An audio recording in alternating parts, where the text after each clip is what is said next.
The following podcast has been paid for by Perched on the Top Rope.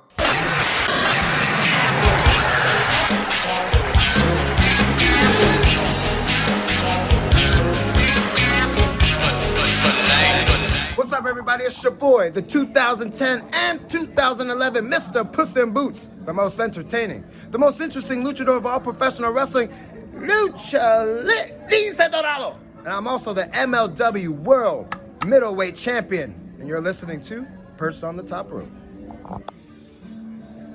Welcome, everyone, to Perched on the Top Rope. I am your host, former dirt sheet writer from Ringside News, Sportskeeda, the Daily DDT, the Richest, and the Sportster. That's right, ladies and gentlemen, I am Lee Walker. And on today's episode, we're going to talk about just general news stuff that's going around in the professional wrestling world, the WWE universe, and more. And I want to kick the show off talking about AEW Rampage.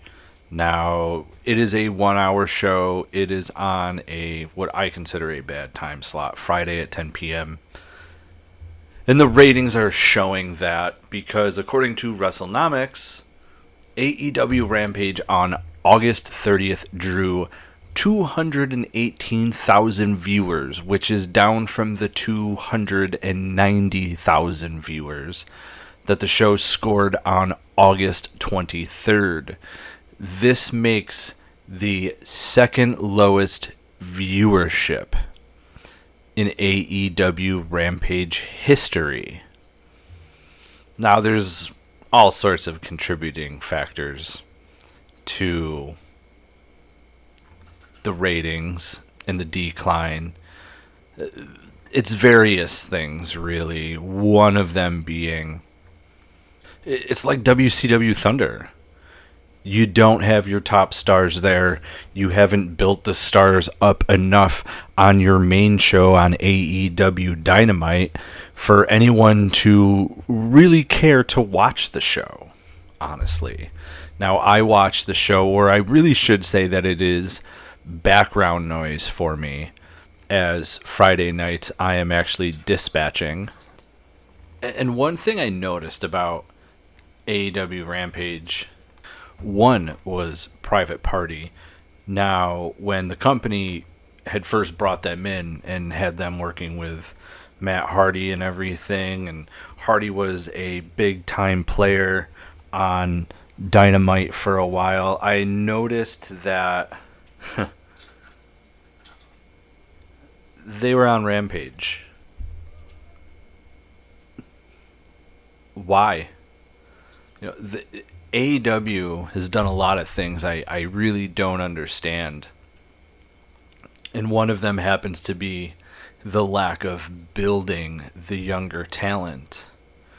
Isn't this something they should have learned from WCW? Because look what happened to them. And I bring this up because with the declining ratings on Rampage, AEW has declining ticket sales, declining viewership, not building younger talent, or independent talent to get over to become a main attraction, someone featured on Dynamite week in and week out. Now, I can't say that they haven't necessarily done that, because Darby Allin is a mainstay, but he was there from pretty much the beginning. Daniel Garcia has become a mainstay on Dynamite. Jack Perry has become a mainstay on Dynamite. But it's hard to watch those who were once mainstays on AEW Dynamite not be a mainstay on AEW Dynamite anymore and be regulated to those shows. Now, Private Party were on AEW Dynamite this past week, but they were used as a joke to be turned away from a couple of young women at a party, nonetheless. So, number two, these matches have no storytelling to them. They're just matches. Literally just matches. Kind of just like how AEW Dark was. And man, I could not stand AEW Dark. I like the storytelling in wrestling, and you don't get this from this perspective of AEW Rampage. For example, you got a 4-way match that drew 66,000 views for this current episode of Rampage that I had talked about when it comes to the ratings. Leo Rush, Beast Mortis, Commander, Takeshita, no real reason why. It was a 3-way tag match. Jeff Jarrett and Jay Lethal taking on, as I said, the Private Party and Undisputed Kingdom, which, by the way, the Undisputed Kingdom at one point were part of the main event scene in AEW, and then things fell apart. Adam Cole got injured. We never got to see the end between Cole, really, and MJF. So that sucks to see them fall as much as they have also. Because you know that when it's all said and done, they're not climbing back up there. You had the grizzled young veterans against the Outrunners that drew 32,000 views.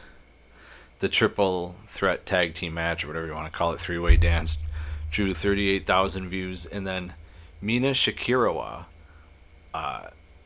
64,000. So the two biggest things in the night had drawn the most, where as the night went on, people stopped watching. I went out of order on my sheet, so I apologize. But I don't get it. So AEW Rampage, there's no rhyme or reason to the matches. There's no storylines for the matches to draw you in to want to watch. And, you know, I know they advertise the matches on Dynamite, but they should use that show to help fill in the gaps of what fans are missing. So, summertime, I only watch AEW Dynamite. Because realistically, whatever is happening on Rampage and Collision seemingly does not have anything to do with the main show of AEW Dynamite. And that's where there's an issue. You have a disconnect between 2 out of 3 of your shows. Well, with declining ratings, there's all 3 shows are disconnecting somewhere. But that's besides the point. There's a disconnect with fans that are watching AEW Dynamite as opposed to Rampage and Collision. And when it comes to Rampage and Collision, you're really not getting the results or having anything recapped for you on Dynamite in case you missed anything. Like, they don't really talk about it. I've been very vocal that the commentary team seems to want to joke more amongst themselves than to call the matches. If I watch a match in WWE, I at least know what's going on. But if I'm watching a match in AEW with commentary, I couldn't tell you what's going on, what I've missed in stories, or any of the sort. WWE does a phenomenal job filling you in with that. TNA does a phenomenal job filling you in with that. MLW does an exceptional job to make sure that you are up to date with what's going on in the company when you watch the program.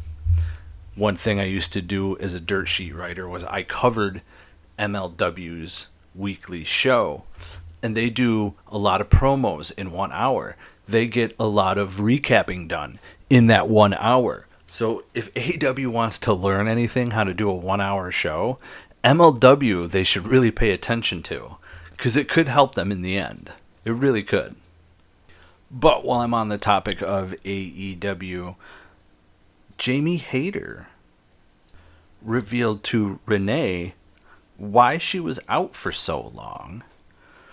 And it just so happens that Jamie had told that she completely herniated 2 discs in her back, and it got so bad that she was unable to walk, laugh, cough, or even stand up.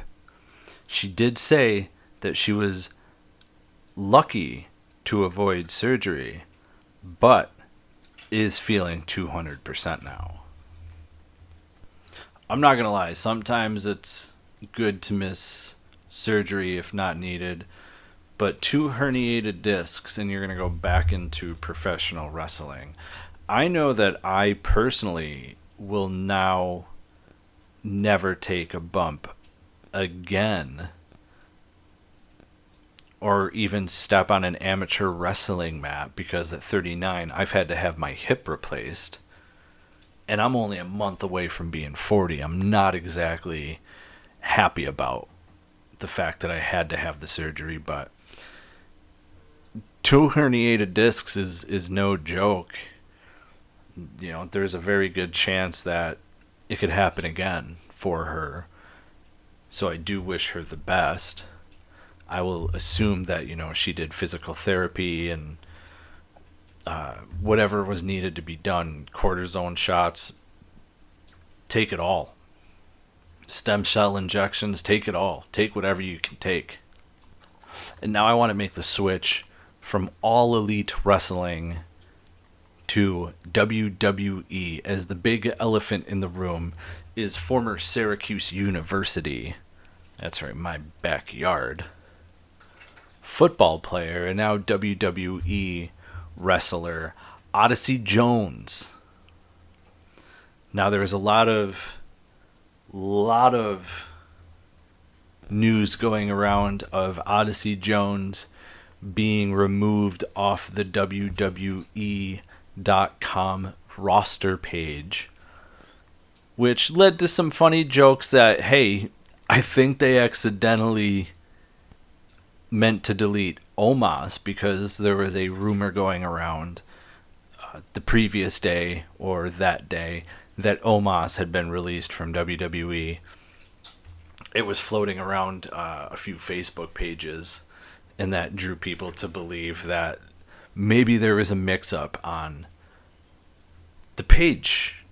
They deleted the wrong person. Other rumors had gone around that they were changing his photograph, or that they were repackaging him, and that they were going to call him the Big O as a way to refer to him like Big E, to get under Xavier Woods' skin even more, so that we would see the New Day break up.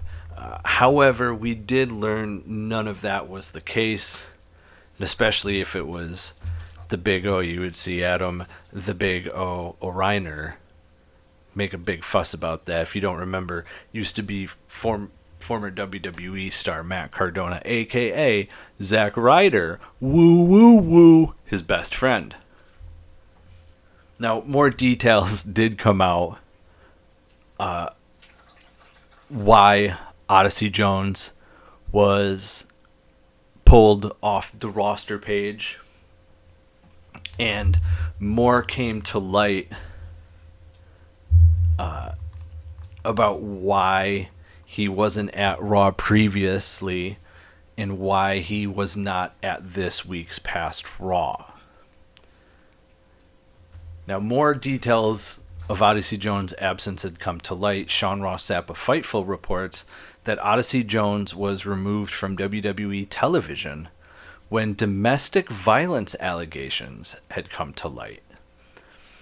Per Sapp, there is no word on an arrest or any charges that have been pressed in relation to this situation.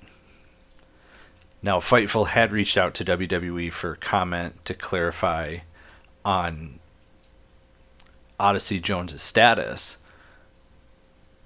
However, Sapp also writes that talent had not been informed about the situation. And Sean Ross Sapp had wrote on X, Odyssey Jones was removed from WWE TV when domestic violence allegations came to light. We've not heard of an arrest or charges being pressed in relation to the situation. We've reached out to WWE for comment as well for clarification on his status. Talent had not been informed of the situation. Wow, I'm an idiot. I just read that. Anyway, Sapp previously reported that Jones' status had changed with the company, but details were unclear. Jones was absent from the Raw on September 2nd and the previous week as well. Sapp also wrote that Jones was not in quotations, immediate creative plans.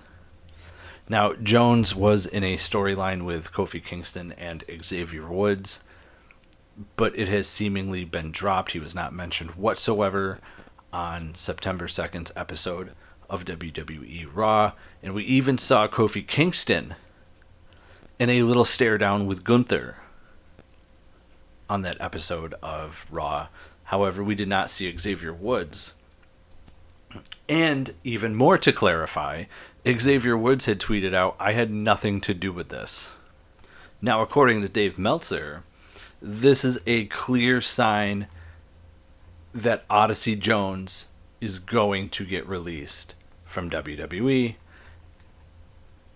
And I'm going to say only time will tell, because if there's no charges or anything, nothing's even been brought up of when this incident occurred or what has even happened, honestly. So time will tell, but also we have another domestic violence incident to talk about that involves Nikki Garcia, formerly known as Nikki Bella, one half of the Bella Twins, WWE Hall of Famers. Now, just like Odyssey Jones, there's not much known of what had actually happened, but there's more news here and a little bit more known, but not a lot. So,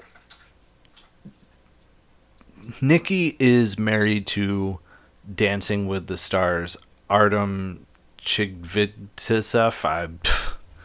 However you pronounce that, good luck. I'm terrible with names. He had reportedly called 911 on August 29th seeking medical help for an injured person. He would then subsequently cancel the request for paramedics, but police responded to the address anyway and reportedly observed injuries on the victim's body, which led to the dancer's arrest. Now, at the time, the victim requested to be anonymous, obviously I would say for their status, and many believe it is Nikki Bella, who was involved due to her husband's charges citing laws that make it illegal to injure a spouse, cohabitant, or fellow parent. Furthermore, audio from the 911 call has a dispatcher reporting that the caller said he got into an argument with his wife. A child was also reported to be on the scene. The Dancing with the Stars veteran was ultimately arrested and released later after posting bail. Bail was $25,000, by the way. Now, interestingly enough, Nikki Bella was scheduled to be at the Netflix Chestnut vs. Kobayashi Unfinished Beef on Labor Day, and the fans sent love and support to Nikki Bella. Many were surprised that she decided to continue with her professional commitment in light of everything that was going on in her personal life and everyone certainly noticed that the Barmageddon co-host was not wearing her wedding ring. That presumably because Bella has allegedly been making calls to legal professionals, according to TMZ. She has been calling lawyers on August 30th and the day after Artman's arrest, and that her intention is to end the marriage. Ladies and gentlemen, if you or anyone you know is a victim of domestic violence, you should call or have them call the National Domestic Violence Hotline. The phone number is 1-800-799-SAFE. Again, that number is 1-800-799-SAFE 7233. Now, the last thing I want to talk about is the news that came out of TNA today that Gisele Shaw was granted her release from the company. It was noted by Fightful and Fightful Select as they reported that Shaw was granted her release by TNA. And it should be noted that Shaw recently requested the release, and it was conditionally granted.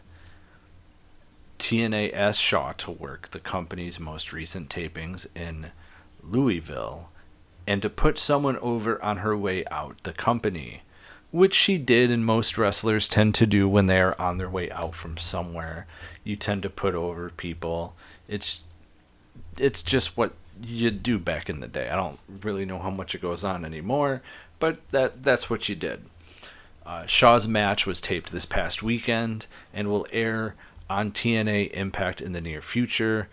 Fightful report cites that TNA sources who claim the promotion worked smoothly to grant the release and didn't put up a fight in keeping her around, which is shocking because she's a phenomenal talent. Gisele Shaw had been feuding with Tasha Steelz in TNA. She is booked for Scott D'Amore's new Maple Leaf Pro Wrestling promotion later this year. TNA sources expect her to be a regular there. And I do too. Gisele Shaw had been working with TNA Wrestling since 2022. She made her official on-air debut in February of 2022. She challenged for the TNA Knockouts and TNA Knockouts Tag Team Championship during her tenure. Shaw's last title opportunity was a loss at Knockouts champion Jordynne Grace at TNA No Surrender in February. I am shocked that they did not even put a title on her or make her a bigger deal than really what she was. Now, she was paired with Jai Vidal at one point, who we've had on this show at youtube.com at Perched on the Top Rope. And speaking of someone we've had on Perched on the Top Rope, Jordynne Grace, a former guest of Perched on the Top Rope, has made a video that on September 10th, she will defend the TNA Knockouts Championship on NXT. Who is she facing?